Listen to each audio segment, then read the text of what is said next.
Hello, students. I am Yogita. Welcome to this learning session. Our subject is psychiatry nursing, and today we are going to learn the terminologies. So, let us pick the letter E and start learning these terminologies. So, we are going to learn all the terminologies which comes in letter E. First, echolalia. Echolalia means it is a repetition of speech by imitation of speech of others. Example here, now the patient may talking to you, like you're taking interview with your patient, and by mistakenly you said to your patient, "Oh, you had your food, very good." See, you said a word very good, and now a patient will catch the word very good, and repeatedly they're using that word in their speech repeatedly. Whatever they speak, now patient is using the word very good in their speech. See, this is what a word, it's imitation a speech of others, repeatedly imitation of speech of others. This is what called echolalia.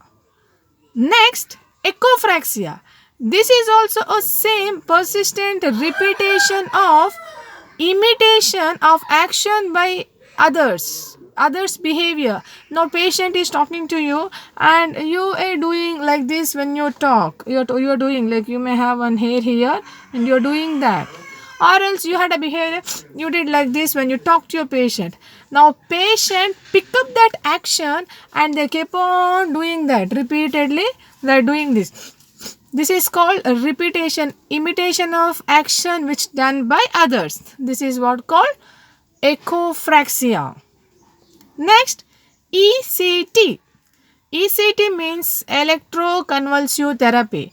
It is introducing of electric impulse current to the brain to create the artificial grand mal seizures. You know that we studied in detail. ECT is invented Binney and Sidlett. 70 to 120 volt of ECT we are giving. Direct and modified type of ECT. So this is what called ECT, electroconvulsive therapy. Next, egocentric. Now, egocentric means it is self-centered. Here, the individual is preoccupied with his own needs, a lacking of interest to others' needs. When egocentric means I am bothered about myself. I only myself. This is my level of perception. Okay, I think about myself. I am not bothered about other person who is there with me. Such kind of behavior, that is called as egocentric. Now, enuresis.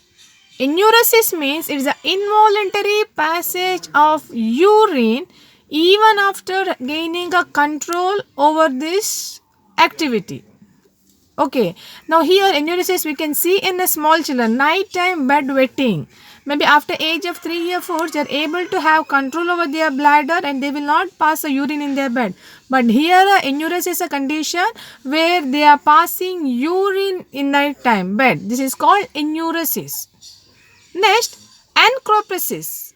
Here also involuntary passage of feces even after gaining a voluntary control over that. After establishing a voluntary control, they are passing these feces. Now this also can say that nighttime like they are passing feces in their bed, and sometimes they don't know where they are passing this motion. So this is what called anchropresis. Next, we are going to study about euphoria. Euphoria means it is an excessive sense of feeling well-being, happiness, psychologically well-being. So, euphoria we studied in mania. In mania, when we study the mood, 4 stages of mood. First stage was euphoria, where a patient is feeling excessive of psychological well-being and happiness. This is what called euphoria. Next, eustress. Eustress means it is a positive or motivational stress. Definitely, we know what is stress when we are making excessive demand on your body, the way your body is responding, that is what called stress. Negative and positive stress. Now, positive stress is known as eustress. Now, for example, you are going to write an exam and you are stressed about that exam that you have to write and you have to get a pass. If you get pass, you'll get a job. So, that stress is there within you to get selected for the job. So that positive stress, with that lot of stress, lot of motivation spirit, you're doing that work. That is what called you stress. Exhibitionalism. Now, exhibitionalism means here the individual is exhibiting his body parts, genital organs to the other strangers without their consent. They are just exhibiting themselves, their body parts to others. This is called as exhibitionalism. This condition we study under paraphilia, sexual disorders. Okay. Then EPS. EPS means extra pyramidal syndrome. Now, this is a condition which occur when the individual is taking antipsychotic drug for a long duration without consulting a doctor's order of any changes in the medication. Without that, they are simply taking medication for a long duration.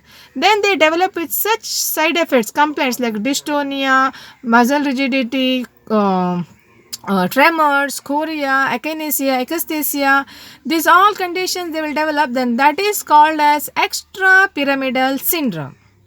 Next, eating disorder. Definitely, it's a unusual eating pattern of a person, a problem with their eating pattern. That's what called eating disorder. In eating disorder, mainly we can study about two conditions, A and B. I hope you remember if you have seen the previous videos. Anorexia nervosa and bulimia nervosa. These two conditions is a unusual eating pattern of an individual eating disorder. Okay, so these all are the terminologies. What we are studying now, we start with E. Please keep reading, keep listening so that you can improve, you can study all these terminologies. Take care of yourself. I say thank you to all now. Please keep watching and keep reading. Thank you all.